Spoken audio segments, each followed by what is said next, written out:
I-reveal ko na sa inyo. Narigaluhan po ni Sir JD and ni Sir Peter si Marvy ng isang cock na Battenberg. Ayan po. Wow! At nagpapanalo na po sa combined RVA o OLR, PHA, yung lahi po nito. Hi, good morning mga kalapatids. Meron tayong continuation ng story ni John Marvy. Kung naalala nyo si John Marvy, kung hindi pa nakakaalam, siya po yung bata na nagpakawala, nakahuli ng isang PHA bird at pinakawalan niya. No, hindi niya inangkin. At yun na nga po, ginawa po natin yun ng isang ginawa nating content na iblinag natin and ipinost natin. As of last night, nasa 29,000 views po yung video natin. So sa lahat po ng na-inspire, tumangkilik doon sa story ni John Marvy, marami pong salamat sa inyo. Sana nga po maging inspirasyon natin yung bata na yun. Yun.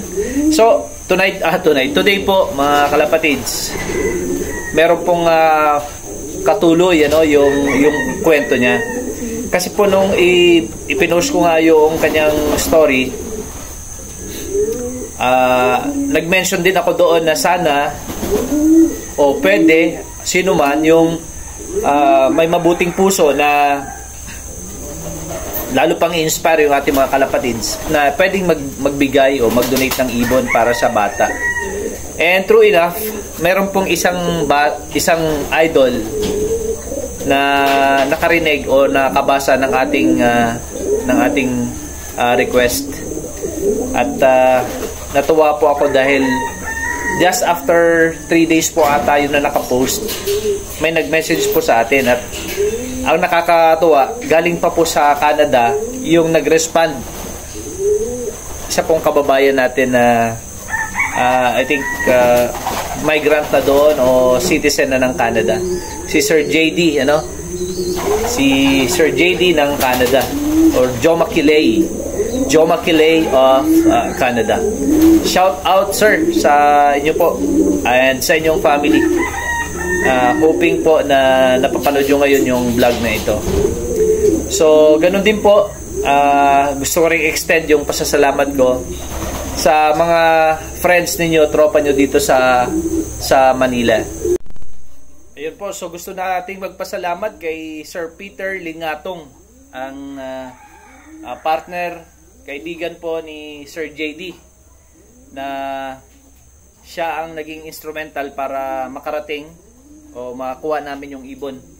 Hindi ko alam yung level of partnership nila, kung mga ibon ito mismo ni Sir Peter o ibon nila parehas ni Sir JD. Ayan. So gusto ko rin pong shout out po Sir Peter. Maraming pong salamat sa despite po nung napaka-busy ninyo sa inyong business o sa inyong trabaho. You took the time na ipadala yung ibon through your friend as well At gusto ko rin i-shout out yung kaibigan at assistant po ni Sir Peter.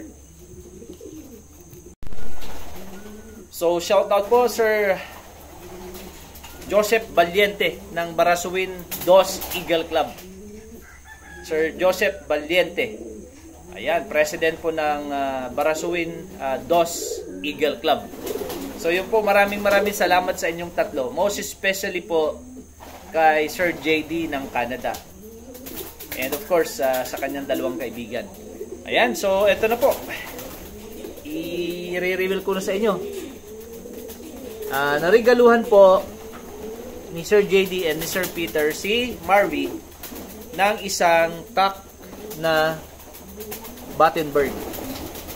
Ayan po. Isang Battenberg, winning line po ito.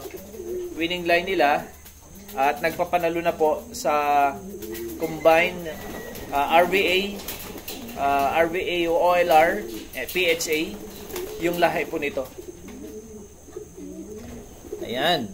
So, kumbaga, parang nailaro din po ito sa PHA at the same time sa OLR. Yan. So, ito na po yung ibon. Napakaswerte ni John Marby. Ngayon, ihatid ko po ito sa kanya. Iniintay niya na po ito. Dumating ito sa akin 2 days ago.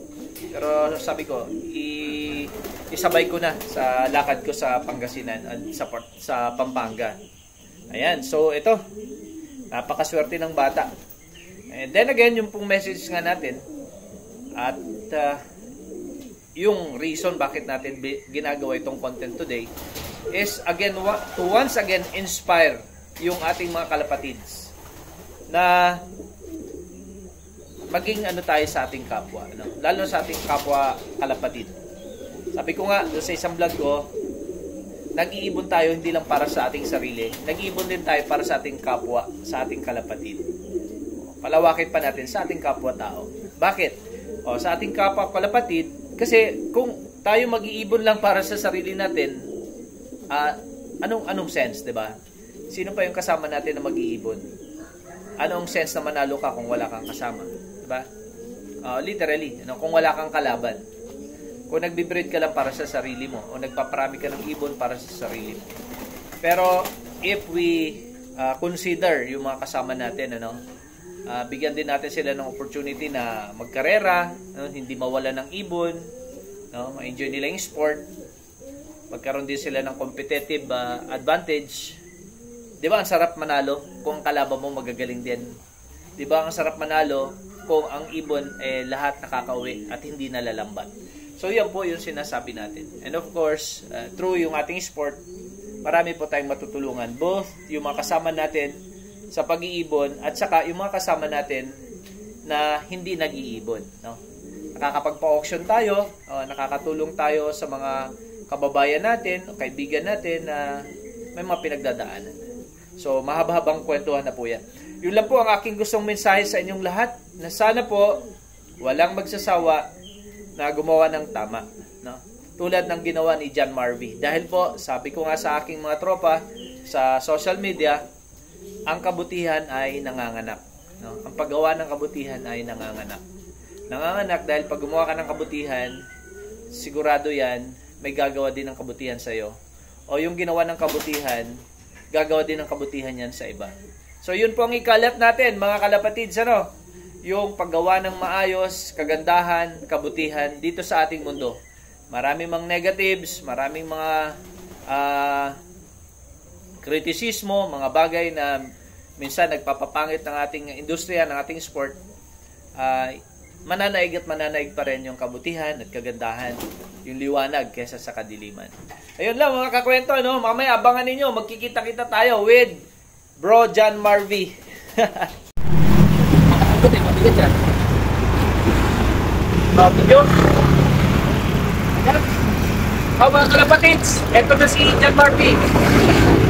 Magkawa na tayo ng kanyang Battenberg na message sa sa'yo ni Sir JD po na to. Battenberg ito at sa pag-ibig mabait na bata. Okay, iharap ka doon. Anong masasabi mo kay Sir JD? Salamat po ng marami. Sabi niya kasi bakit mo raw sabihin bro? Kaya sana ano pa sana yan, mas marami pa sana, kaya akala niya kasi matanda ka. Pag ano lang, sabihin mo sa kanila po, gano'n. Kasi yung nakausap ko mga yung mga tatay mo na. Oo.